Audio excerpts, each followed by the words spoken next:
I remember a couple months back, Sora AI shut down. I'm not exactly sure when it was, but I remember when it shut down, I thought about how exactly, like, what was even the point of Sora AI? All I saw from Sora were these AI videos that were genuinely so terrible to, like, even look at. And I can't even imagine, like, the nice natural resources that they were taking away from precious homeowners to make those. But it really got me thinking, like, is generative AI like even an option for creating anything of value at all? Specifically in the realm of name, image, and likeness. In regards to NIL, which I'll just be calling it now just because it's easier to say it as an acronym, it was really brought to the forefront of popular media whenever college athletes started demanding for compensation for their name, image, and likeness. It used to be the case that college athletes couldn't really make any money off of things like shoe deals and stuff like that, or like commercials. They couldn't be used in those kinds of things because they were meant to be students first, and then eventually they got changed to be to allow these students to make money on the side. And now, of course, these college players are millionaires because of this, and then oftentimes they'll end up staying in college longer because they'll make more money than if they go and declare for their respective draft and then get drafted and have a minimum rookie contract. I mean, just look at Carson Beck. He's probably making like millions less than he would be if he played at Miami again. But anyway, in regards to NIL, I was thinking that is there really a way for generative AI to implement NIL regulations properly? And so that's really what this video is just going to be about is my own thoughts on the entire business of NIL and generative AI meshing together if they can even mesh together. So, as we know, AI training is mainly conducted using data, public data, except sometimes it's not always public data, but they treat it as public so then they get private data. We all know how it goes. Anyway, depending on where this data comes from, it has different ethical implications, right? So, when constructing these kinds of AI models, it either gets data through an opt-in option or an opt-out option. So the opt-in option is the system where individuals can approve their use of their copyrighted work or NIL. So it's a way to not really force anybody to participate, but it instead assumes that no one really wishes to give their copyrighted work or NIL over unless they explicitly allow for that. And then, naturally, an opt out system is the exact opposite of that, where it acts as if consent has already been given, and then you have to explicitly say that you do not want your copyrighted work or NIL to be used for AI training. So, in regards to copyrighted works, it definitely seems like opt in systems are far more attractive for the consumer than opt out systems. And this is just naturally because there are fewer ethical boundaries that are being crossed over with opt in systems. It doesn't assume that consent is really given, and therefore it doesn't act like as if consent were given. This kind of thing significantly reduces the amount of material that is able to be used for training, which is why oftentimes data centers and AI CEOs definitely don't like this. They're not really able to scrape off any data, and so they can't get a lot of training out, and thus everything would be slower, and the entire process would just be kind of ass, to be fair. While the potential output of the AI as a product could worsen due to the adopted opt in system, it gives a clear distinction between what is deemed more acceptable for use without having to ask individuals directly. This is more of a precautionary measure that puts the individual interest over the AI training, which is naturally why consumers would want to have this option more than the opt out option. Opt out systems are then just doing the exact opposite and are thus much less attractive. Assuming that those who have yet to make a direct statement as to how AI uses their copyrighted works or NIL are content with the use of that material in training is inherently dangerous and kind of insane when you think about it. The burden of conveying the desired preference is placed on the user instead of the company pursuing this AI training.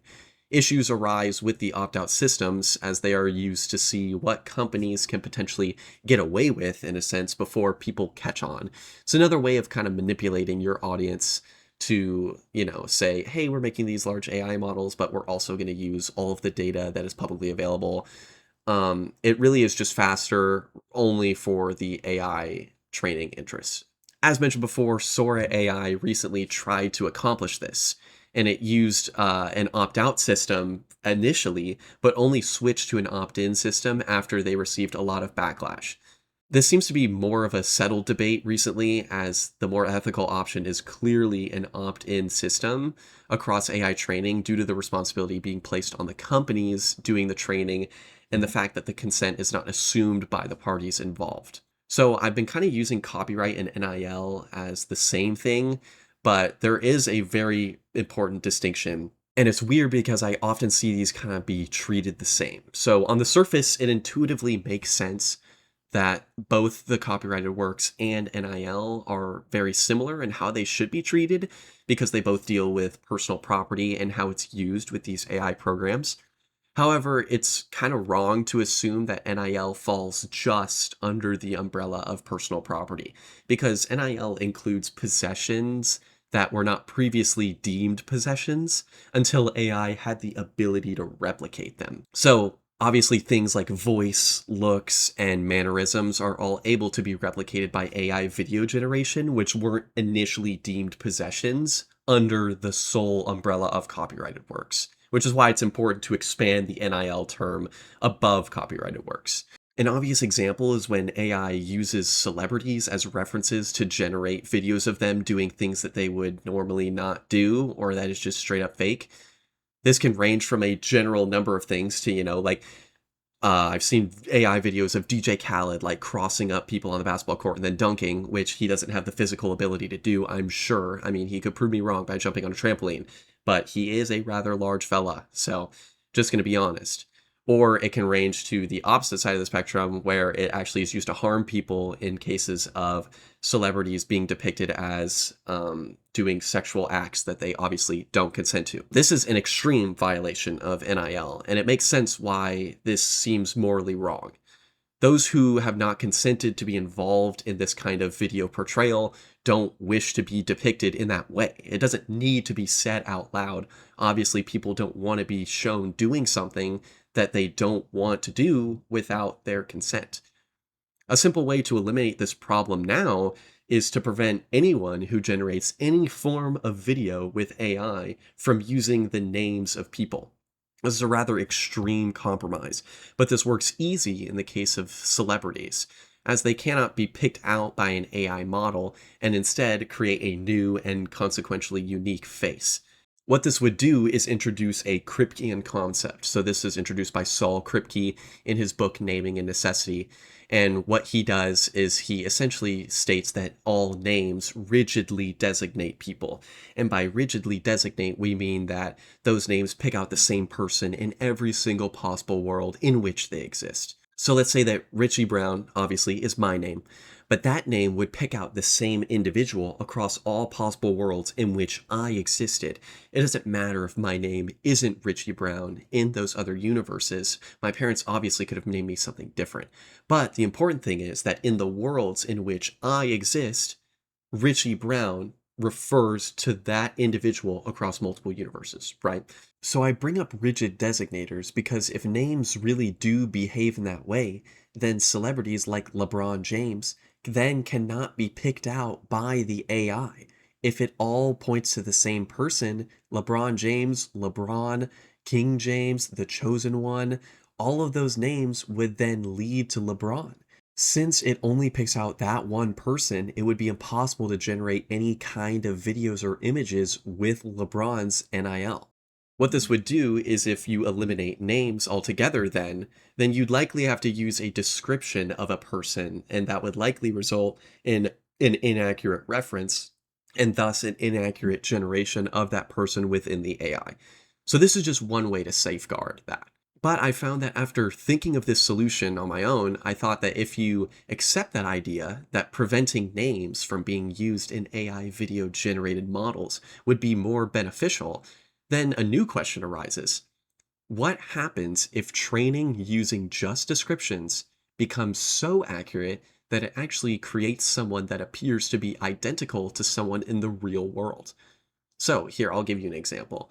If someone used just descriptions to create someone artificially identical to Tom Cruise, so the prompt for this could be like, he's 63 years old, but he looks very young for his age. He has short brown hair. He's an actor in action movies, and he's, considered conventionally attractive, white teeth, good smile, all that stuff. And you could go on as long as you want with these descriptions to get more and more detailed and dial in on exactly what Tom Cruise looks like. If they manage to create an indistinguishable character from the real Tom Cruise, then would this indistinguishable character be one in the same as Tom Cruise? This indistinguishable character I will be naming T2, just to make it easier for me to say instead of indistinguishable character over and over and over again.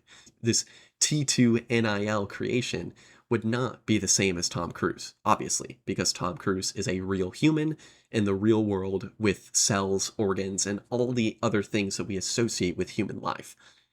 T2 has none of those things, obviously, but in a video format, T2 does not have to possess any biologically human characteristics to be perceived as real. In this thought experiment, it's mind blowing to think that Tom Cruise then cannot simply opt himself out of generation of that image because it doesn't use his name directly. He also does not have a clear way to display that harm was done to his NIL because his name was never used in the generation of T2. If any of you guys have any thoughts on this particular thought experiment, please feel free to let me know. I am genuinely curious on what people think about this because I thought of a solution and then I came up with a thought experiment about how that's not the solution. So please, any thoughts would be welcome.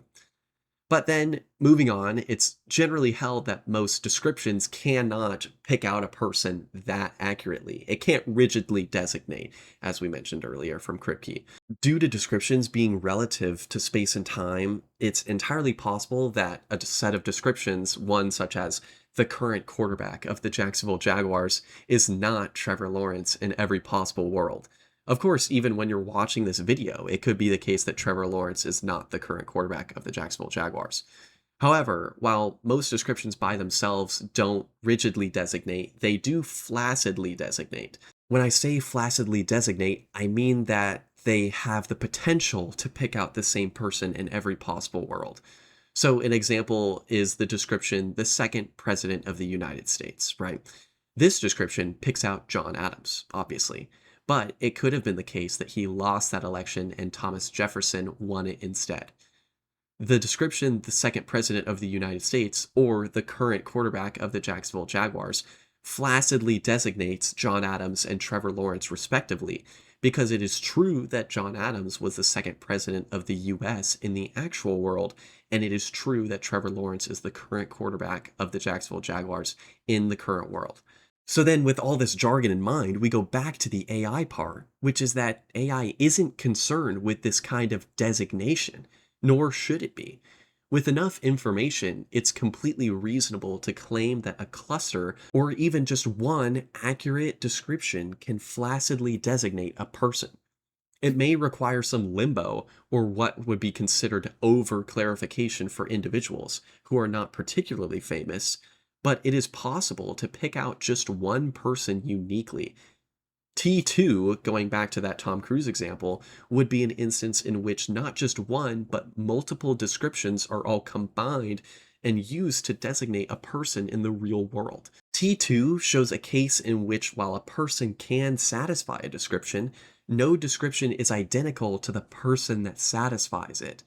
From this, AI generates T2 without ever directly referencing Tom Cruise. T2 is an identity-accurate depiction that existing NIL frameworks built around direct appropriation are not fully equipped to address at this moment. One more available solution that I thought of is that instead of banning all names from AI prompts in image generation, what if we did something like a biometric scan that has the ability to recognize individuals in their generation?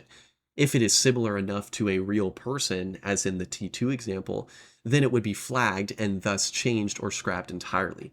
But then this would require some identification scan that is taken of individuals that wish to have themselves removed from these generations. And so while this solution seems appealing, it's inherently contradictory. If someone put some identifiable protection measure into the AI system, then this puts the responsibility back on the people that seek protection rather than the companies who are producing it. This convoluted solution circles back to an opt out system, which is not something that anyone wants to do, as we just established.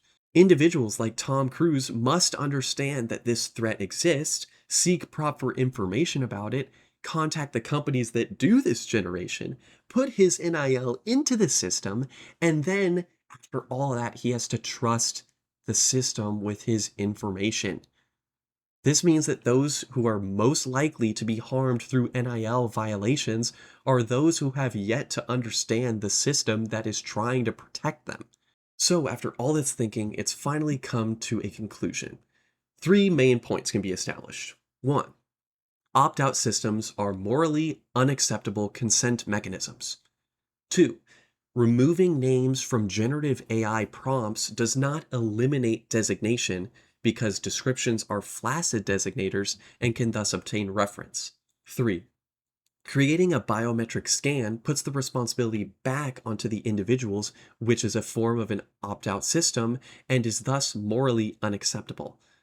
The current solutions are not technically insufficient, but rather they keep reproducing the same moral failure on a now deeper level. Each proposed solution in this case relocates the burden onto the individual whose rights are being violated rather than the party doing the violating. This pattern reflects the assumptions deep into the tech industry about how consent operates, and it must change in order for video generation to be reliable, safe, and even worth creating. So that concludes my talk. I really appreciate you watching to the end of it. If you have any thoughts on this, please feel free to reach out to me. I love talking about this kind of stuff. And I definitely want to do more videos on it in the future. So let me know, and appreciate you watching all the way to the end. Bye bye.